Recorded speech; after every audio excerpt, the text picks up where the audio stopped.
Hi, I'm Bethany Williams, a fashion designer and artist. Bethany, it's so lovely catching up with you. I follow you online anyway, and I saw one of your recent posts, which really moved me, actually, I have to say. Thank you. You're incredibly talented, and you've done remarkable things since you went off to London and created Bethany Williams London, which is amazing. A big thing, of course, being that in 2021 you won the Vogue Designer Fashion Fund. Yeah. But at that point, something went a bit wrong, didn't it? Yeah. What happened? Yeah, I got really sick. Yeah, I had like a chronic condition that I had in my early 20s, and it went into remission. I saw like a neurologist and had Botox treatment, and that really helped. Then just kind of a couple of weeks after winning the prize, the pain started to return, but it was a lot different and a lot more intense. And like I tried the treatments and nothing kind of worked, and it actually made it a million times worse. And I was hospitalised in London for my chronic condition, and I had to return home to the Isle of Man to my family for family support because I basically couldn't look after myself. I was like bedbound from pain, and the condition was like head and facial pain, and it was very sensitive to like light and sound, so I kind of had to be in a dark room. Which doesn't help when you're a designer, does it really? No, when you've got to be on the screen most of the time. Yeah, so I had to return home and kind of slowly kind of find my way back to myself, and the Isle of Man has been very healing in that process. Well, that's the thing, because what you've done is immersed yourself in the island, really, and at the edges of the island, so to speak, as well, haven't you? Yeah, it's been a really long journey. It's been like a 4-year journey, and I'm still obviously living with chronic illness, but I'm at a place now where I've like returned to work and starting to rebuild my life, and I've just done an exhibition with the Bethlehem Gallery in London around my recovery, but also kind of launching as an art practice. And being home, I really connected to more like my visual identity on paper, which I kind of lost, I'd say, when I went to university. Like I used to paint a lot, and that at the Isle of Man College and like at St Ninian's, and I kind of like lost touch with that. And then I found that I've reconnected with that whilst here, and found like Archibald Knox and the Standing Stones and kind of like the gorse and like the bleak areas of the island. I found them really like eerily beautiful, and trying to translate that into the show, really. That's really interesting. So actually what's come out of this is a return to your previous practice, but it's entirely informed your new work. Yeah, I think I really feel so. And I've kind of done so much research also around like to actually get better and to recover, and like regulating my nervous system again, and like the mind-body connection. And I kind of wanted to kind of put that into the new body of work, and I wanted to work with light because that was something that was such a barrier for me. And also I've started with ceramic, and it was really interesting. Like I went back to like, firstly, I found textile too much of a pressure to like return to, like there was such a block on my creativity after being so poorly. When I started slightly recovering, I made like a Life 2.0 Pinterest board. So like of all things I'd like to be doing if I was more recovered, to kind of inspire me to recover. So that was more like growing my own dyes and plants and foraging and being outside in nature and like ceramics. So then I started slowly trying to like tick off my Life 2.0 Pinterest board. And so I started a ceramics class at the Isle of Man College, which was really amazing. Like I loved it, and the technicians and there were fantastic, and it was just a way to like get back into being creative without the pressure of like textile and fashion.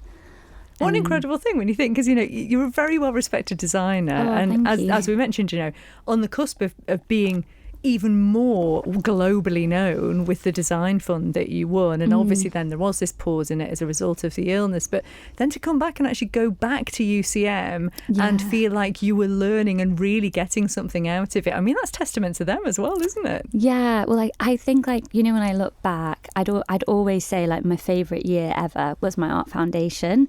You know, because you just meet people of a you're into similar interests. Like, I found the course amazing, and you got to explore, you know, people go in and be like, oh, I'm going to be a set designer, and they'll come out being like, I want to be an illustrator, you know, like, because you explore every aspect of, like, the creative process.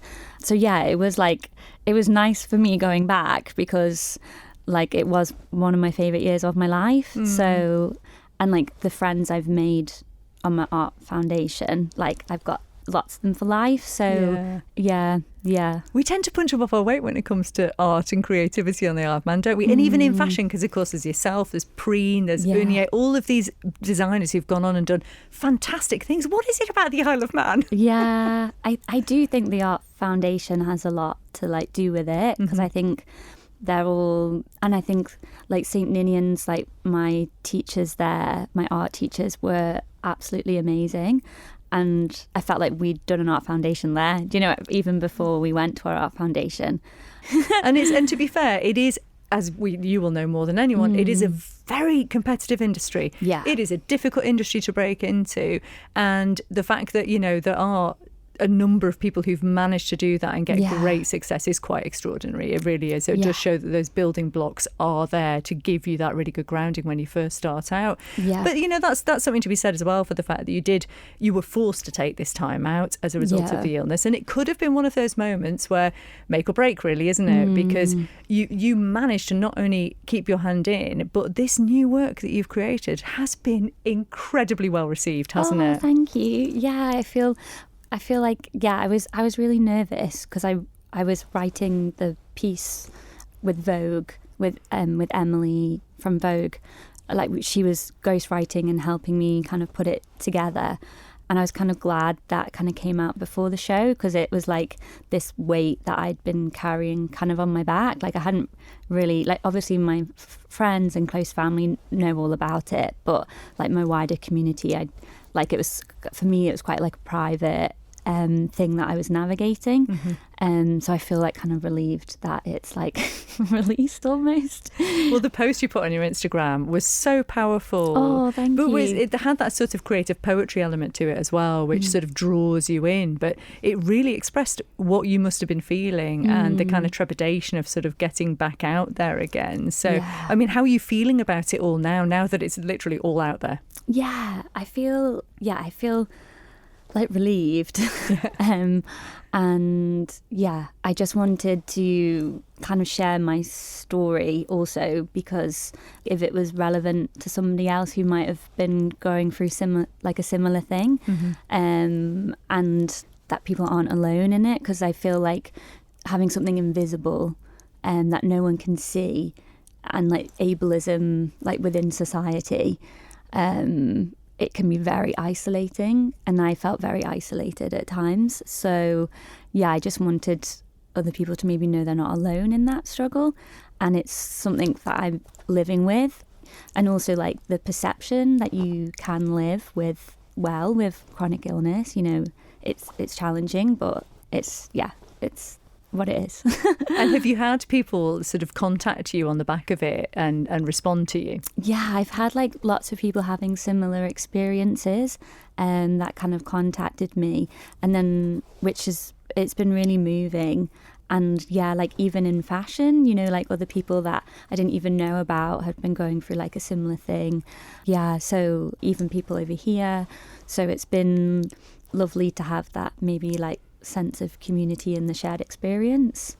And I have to say, you know, thinking about your work itself and what you do, and you're talking about people from the industry that have contacted you as well, it feels like you are doing something very different, in that there's that, or maybe it's because I'm not part of it and so I have a misconception about it, but it feels like, as an outsider, I think, fashion industry, it must be very cutthroat. Everyone must be quite sort of hard-nosed and everything. Yeah. But your whole aim with your fashion, it's about compassion, about love, about sustainability. And there's so many positives to what you do. Oh, thank I mean, you. is that are you sort of somewhat alone in that, or is it just that we don't see people that are like that in the industry because we're sort of not part of it? Do you feel sometimes like you're kind of fighting a battle in your own corner, or are there others who are doing similar things?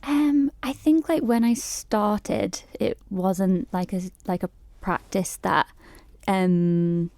was like mainstream almost. Like I think that's because I was bringing the first like wave of like social and environmentalism together within fashion, and I think that's why the Queen's Award kind of had like that, you know, because it was like the first wave of that. But then I feel like it's being so taught in fashion schools now, and it's like main curriculum, and people are really interested in that, and I think it's become the mainstream now.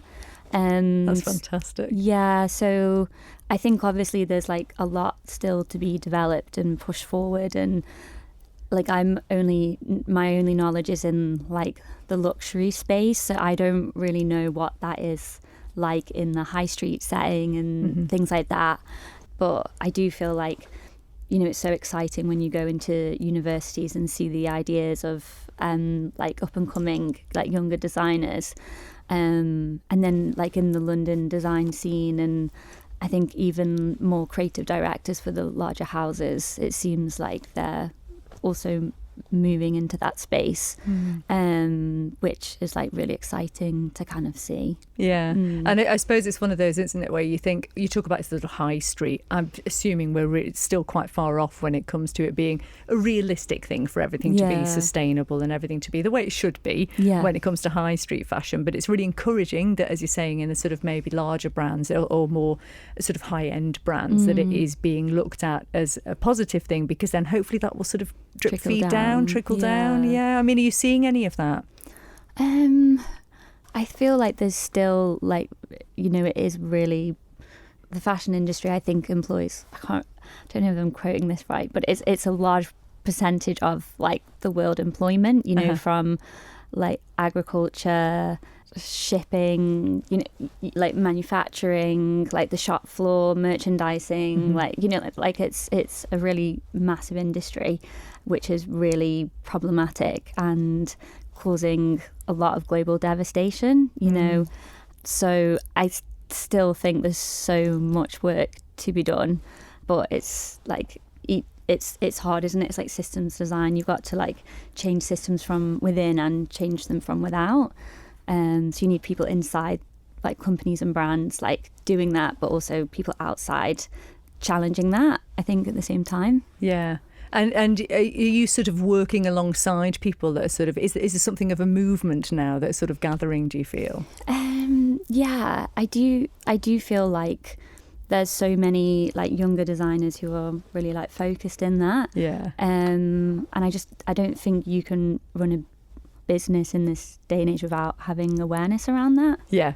So let's talk about it, because I mean your career itself is fantastic when you think of sort of where you've come and what you've done, and again from the roots on the Isle of Man and sort of going off into the world and doing so well. I mean, some of the names you've worked with, the brands you've worked with, what are some of your kind of favourite things when you think back to what you've done so far?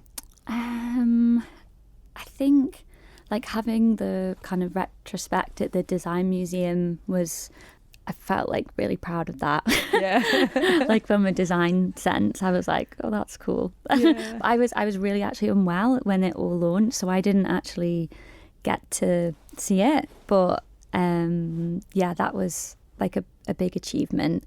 I think like my show with Bethlehem that I've just launched, Air Gallery, I think feels very like personal to me and my recovery process and like my healing journey. So I feel like it's the start of something new as well, and like kind of like I've done all this work to get better and internally, and now like showcasing that as well.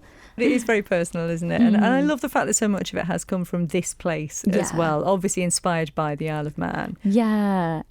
Because I've been like foraging and growing, and like all the fabrics I've used are from natural dyes that I've made here and dyed here. So that was like a big part of it for me, was like foraging and using like blaeberries and things like, you know, gorse, and being kind of like on the highlands.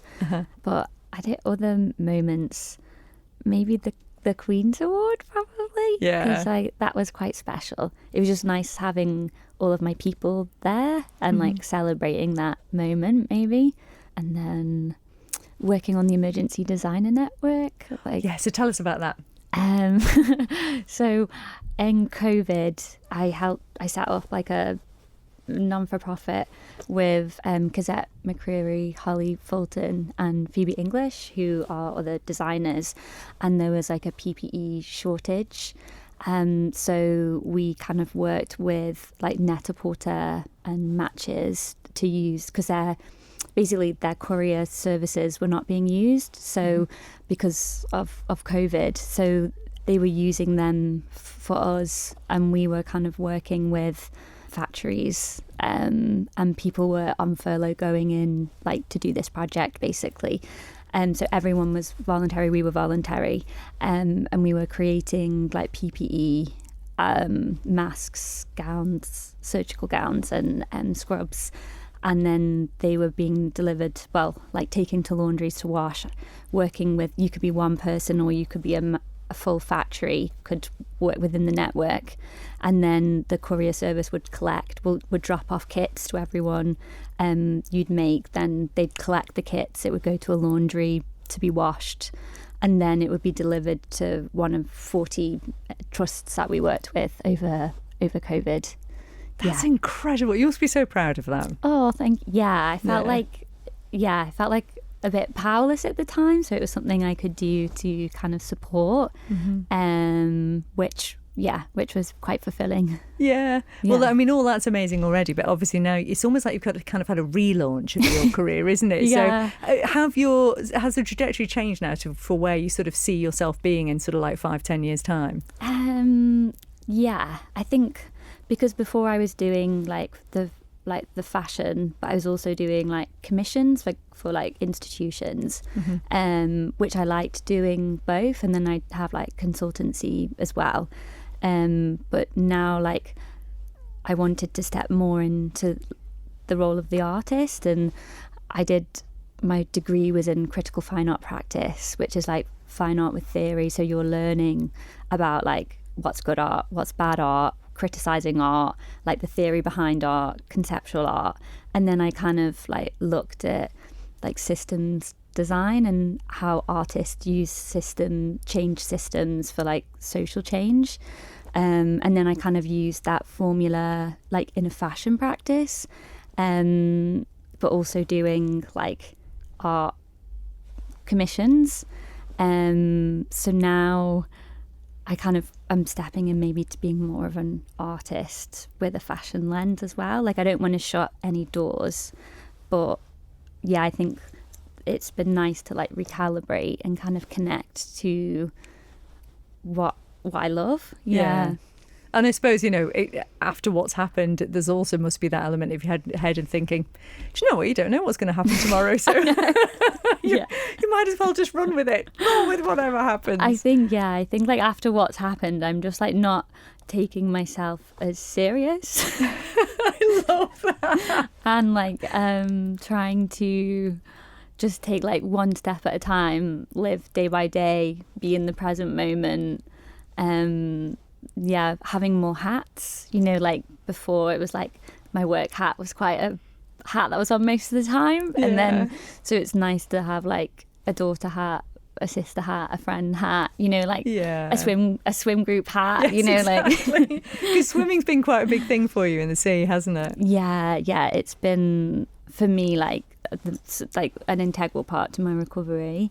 It was just even getting in at first, it was like actually relieved pain for me getting like in the cold water, and that was like gave me some headspace. But then I'd go down with my mum or my brother when I was like really unwell, trying to like start getting out the house, which was very challenging when you've been like basically housebound for a year and a half, and then like trying to make these baby steps out.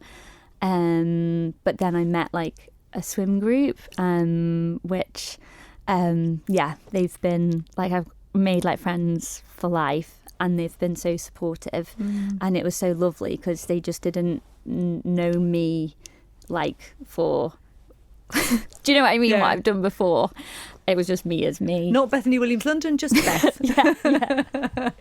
And then like just like no preconceptions of who I am, and and they've just been like so supportive and non-judgmental, and just like an amazing space to heal, really.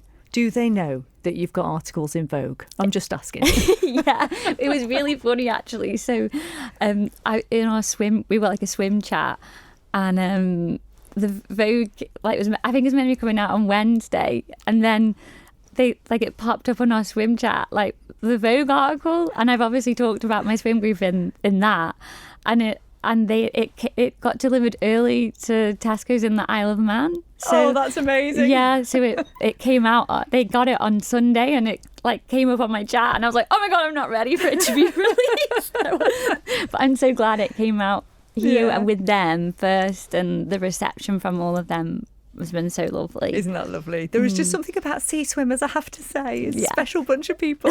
And our sea is just glorious, isn't it? It is. So you'll have to go to, I don't know, somewhere like the Heath or something and get in the pools there or something when you go back to London, won't you? Find somewhere to get in cold water. Yeah. Yeah, exactly. Yeah, because the sea has been just, and like the saunas as well, like I've really got they're fantastic. Yeah.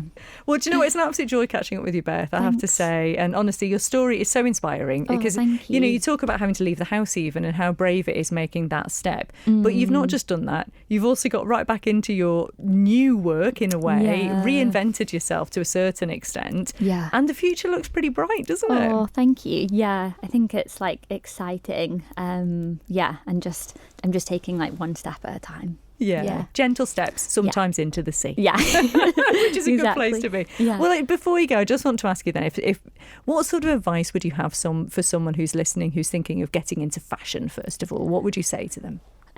I would say definitely do the Art Foundation.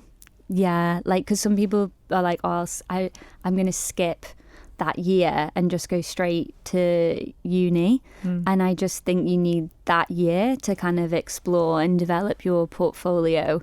And I think, like, you know, Billy does an amazing job with fashion at UCM, so I think like that's really like an important thing, because also it helps you get into like better universities.